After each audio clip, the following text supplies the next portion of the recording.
Halo semua, kenalin nama saya Tami Stefania Tampu Bolon. Saya dari kelas BPB 24, NIM saya 4243351005. Nah, di sini saya akan membahas tentang keanekaragaman kelapa atau Cocos nucifera L. Keanekaragaman genetik kelapa atau sering disebut juga sebagai nama latinnya Cocos nucifera. Kelapa atau Cocos nucifera merupakan tanaman yang penting di Indonesia karena memiliki banyak kegunaan. Tanaman kelapa tersebar luas di seluruh wilayah Indonesia, sehingga menyebabkan keanekaragaman kelapa di Indonesia sangat tinggi.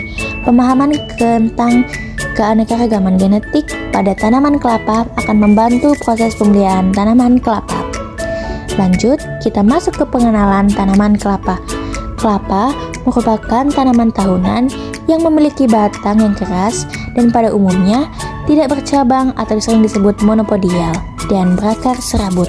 Pertumbuhan tanaman kelapa biasanya tegak, namun pada daerah tepian pantai, akar tumbuhan ini sepadan dengan sungai, batangnya tumbuh dengan melengkung ke arah matahari. Dalam bahasa Inggris, kelapa dikenal dengan sebutan coconut plum, coco plum, atau coconut tree. Dalam tata nama tumbuhan taksonomi, tumbuhan kelapa diberikan nama latin dengan nama latin biasanya disebut dengan Cocos nucifera, yang secara lengkap klasifikasiannya mulai dari tingkat kingdom sampai dengan spesies. Lalu kita masuk ke klasifikasi tumbuhan kelapa. Dalam dunia tumbuh-tumbuhan, kelapa digolongkan sebagai kingdom Plantae, divisonya adalah Spermatoria, subdivisonya adalah Agiospermae, kelasnya adalah Monocotyledone, ordonya adalah Palmaes, familinya adalah Palmae, genusnya adalah Cocos, dan spesiesnya adalah Cocos nucifera atau Linnaeus. Lanjut, kita masuk ke morfologi tumbuhan kelapa. Yang pertama adalah akar. Akar kelapa merupakan akar serabut yang berjumlah sekitar 2000 sampai dengan 4000 helai, tergantung pada kesuburan tanah, iklim, dan kesehatan tanaman. Bagian dasar dari batang kelapa bentuknya membesar, kemudian di bagian dalam tanah menciut lagi sehingga merupakan kerucut terbalik. Yang kedua adalah morfologi batang. Batang pohon kelapa merupakan batang tunggal, tetapi terkadang dapat bercabang. Pada umumnya, batang kelapa mengarah lurus ke atas dan tidak bercabang, kecuali pada tanaman di pinggir sungai, tebing, dan lain-lain. Pertumbuhan tanaman akan melengkung menyesuaikan arah sinar matahari. Yang ketiga adalah morfologi daun kelapa. Daun kelapa memiliki morfologi sebagai berikut. Yang pertama, bentuknya. Bentuk daun kelapa memiliki bentuk majemuk menyirip. Yang kedua, panjang daun kelapa. Panjang daun kelapa dapat mencapai 4,5 sampai 5,5 meter. Yang ketiga adalah anak daun pohon kelapa.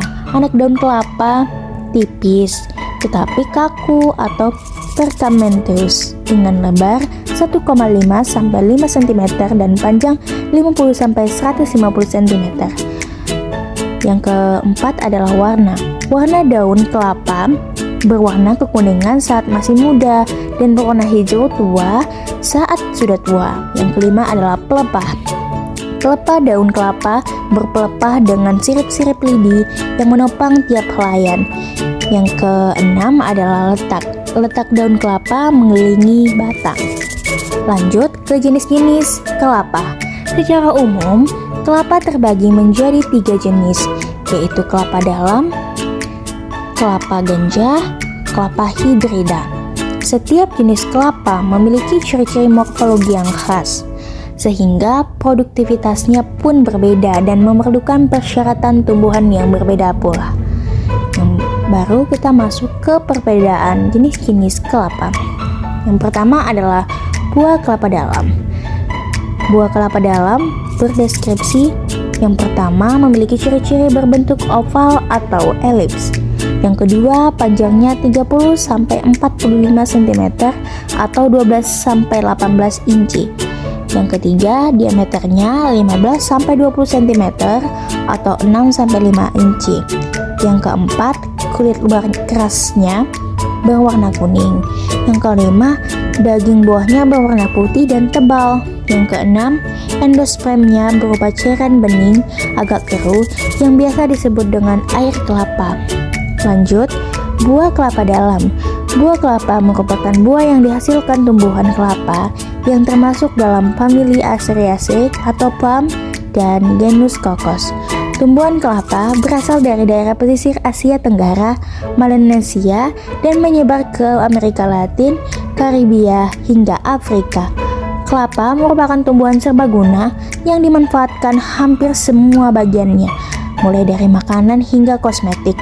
Pohon kelapa juga dapat dimanfaatkan sebagai bahan bangunan, kursi, meja, lemari, bahkan jembatan. Yang kedua adalah kelapa genja. Kelapa genja adalah salah satu varietas kelapa yang memiliki ciri-ciri sebagai berikut.